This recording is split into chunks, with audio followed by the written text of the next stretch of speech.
Head over to BoardGamePrices.com to find the best price on Cartographers and thousands of other games. Hello my friends, it's the Game Boy Geek here. Grab that quill, because today you're going to be mapping out a whole new land. And it's going to be all sorts of different terrains you're going to be trying to map out, like forests and rivers and water and fields and mountains, but there's also going to be some monsters there as well. Today we're taking a look at Cartographers. This is from Thunderworks Games. It's for one or more players. You can really play an unlimited amount, and it's like a flip and fill game where we'll be flipping some cards and filling in polynomial style shapes on your sheet. Let's take a look. I'll see you on the other side.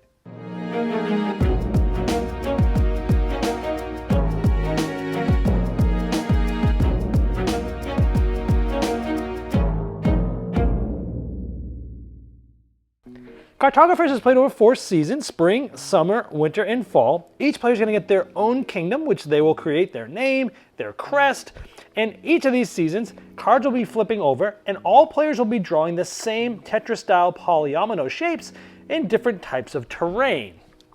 Now, each game is going to be different because there's going to be different ways that things score. Just like in sort of Isle of Skye, it used the scoring method that I really love here. For example, in the first season, scoring A and B only. So only these two things are going to score. Then the next season, these two are going to score. The third season, these three are going to score. Then the last season, A and D are going to score. So you know what order the scoring is going to happen throughout the game. And before the game starts, you'll know what you're trying to score. So every game's going to feel different with different objectives. And for each of these types of scoring, like forests, for example, there's actually 4 of these cards. So every time you play, one of these 4 cards will be here, and it might be randomly somewhere else. Same for all the other types of scoring. So there's a total of 16 scoring cards that get randomly set up both in when it's going to score and how they score, so tons of variability here. Now let's talk a little bit about how these score. This specific forest, the Stoneside Forest, will get you 3 points for each mountain region that you connect with forests, and those mountain regions are these like this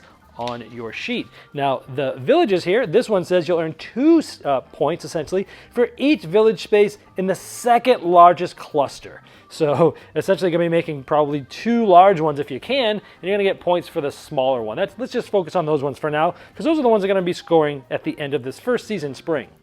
So how these rounds work is there's a deck of cards here that are shuffled, and a card will come down and everybody will be drawing this. Now in this case, you're going to be drawing this shape. Now when you draw the shape, you can draw it like this, you can flip it over, you can mirror it, you can turn it, you can do anything you want. But in this case, you have to choose one of these 2 regions, the farm region or the water region. So you'll select one of these 2, you'll draw it like that, but you'll use those shapes. Now we know that this one's not going to score this round. It actually won't score until the next 2 seasons, but we want to think forward a little bit, and we want to try to put water and fields next to each other, because they'll be scoring points if they're adjacent to the other one.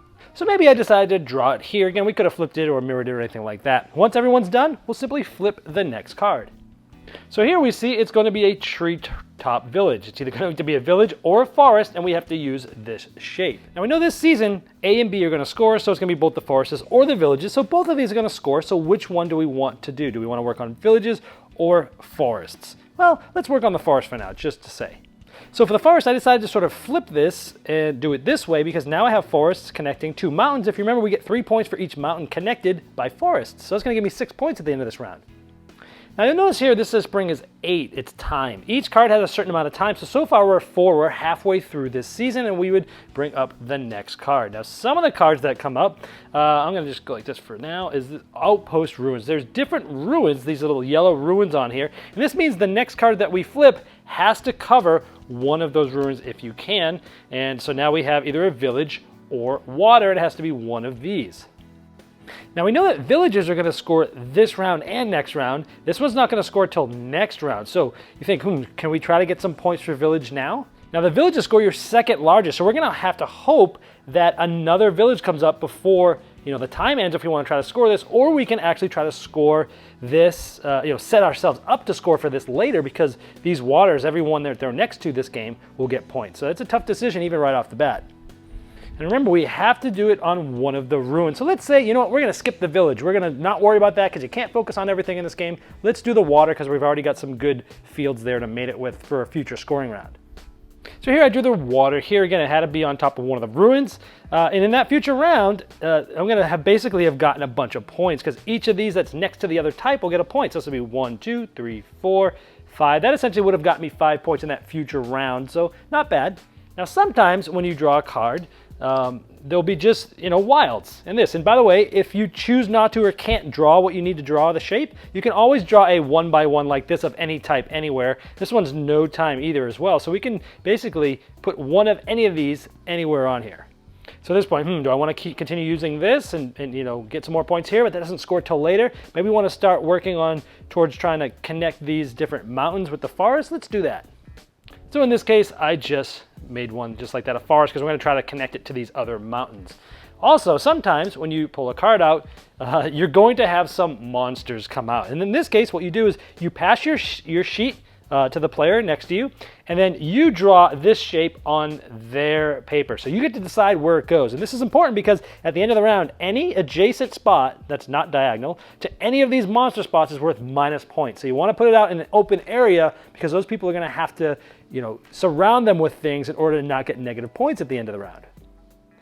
And so I just got my sheet back from the player next to me and they drew it right here. You're supposed to draw it like the monster in there, but I'm terrible at drawing, so I just drew it like that with the horns. And remember, you're gonna get negative points for any spots that's adjacent to this that are not filled in at the end of each round. So let's see, we pull up another card here, and this is 2, 4, 6, 8. So this will be the last card of this round because it only lasts to 8. We gotta draw one of those. So I decide to sort of flip this around, mirror it, and put a forest here, because again, now we're trying to connect these mountains that are about to score. And so at the end of this round, as it is, we're going to score A and B. So I'm just going to bring this over here. The A is any mountain that we connect with forest is going to be 3 points each. So it's going to be 9 points. The B card was this one, but I actually don't have even 1 or 2 villages, so I'm actually not going to score anything for this one now. Now some of the cards, actually, if you choose one side or another, you'll get a coin, and you would be circling those here, and each of the coins will get you a point each round. They sort of cascade. Also, if you ever fill in all 4 adjacent spots to a mountain, that's why it has a coin there, you'd also get a coin, but I didn't get any of those. But then we get the minuses for the monsters. 1, 2, 3, 4, 5, 6, 7, 8, 9, 10. I actually get minus 10. So I actually have -1 at the end of the first round. Not a very good first round, but I did focus a lot on some things that are going to be scoring in the future. Then you would simply go to the next season. All the cards that you played would actually get shuffled into another deck, and actually a second monster will get shuffled in. In the third round, a third monster, and a fourth round, the fourth monster will get shuffled in, so you get more and more chances of getting monsters. But second round, summer, there's 8 for time, then there's 7, then there's 6, so the game sort of has a quick arc at the end of the game. Now here's a sheet of mine from a different game where after you score the 4 rounds, you're going to get all those points, and then you just add them up, and whoever has the most points is the winner.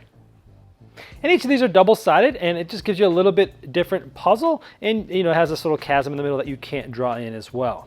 Now there is a solo version of the game. The main thing that changes when you get the monsters, there's a certain corner of your grid that you'll try to write it in. And then at the end, each of these scoring cards has a point value, and you're going to subtract that point value from all your scoring cards that you have for that round, and then see what your total points are. There's also a skills mini expansion, which if you pre-order from the website of the publisher, you get it for free. Otherwise, it'll be, I believe, available afterwards. There's a bunch of these different cards, and you'll basically shuffle them and use any 3 of them as a display. And what you could do is, over the course of the game, I showed you how you're getting coins. Well, you can cross those off to spend those coins to actually use them for special abilities. All right, there's Cartographers. The first thing is the art and graphic design is very clean. The card of the seasons and the cards that flip over just have some nice art on them. And the iconography and things are pretty clear. So just the whole look and feel of the game is definitely a thumbs up for me. My favorite thing about this game is that scoring. It's, sort of, I think the first game I saw this in was Isle of Skye. Maybe it was done earlier than that, but where you had that sort of shifted scoring where you know it's scoring this round, but you also know it's going to be scoring in future rounds, and that the scoring is, different each game. So I like that sort of now and future scoring. It really gives you tough decisions on what to do, what, am I going to draw this now and score this now? Or am I going to try to draw this and get more points, but it's going to be a little bit later? And I do love the variability of those multiple scoring cards of each type. So every game, you know, there's 16 of those cards, only 4 are being used, 1 of each type. So it gives the game a huge amount of variability so that each game feels different. I like the sort of the mountains and the ruins give it a sort of a good little twist, just enough little extra things going on there where, you know, you surround the mountains and you get a coin, which coins are cool because they score each round. They start to stack a little bit there. And the ruins, you know, it's forcing you to place it on a specific part of the map. That's kind of a cool little twist. I like the ambushes, how sort of that introduces player interaction where you pass the sheet over and they're trying to put it in the worst place possible on your sheet. I've seen this done in other sort of roll and writes before, and I do like that it introduces player interaction. But even though you do have player interaction, there is a solo mode too, which works well, where you're essentially, putting the monsters in a specific corner of your map. I've played the solo game, it works well. I like how it subtracts those scores from each of those cards, and it works well. It's a tough thing, but it's fine. So I like that it has player interaction, but you can also still play it solo.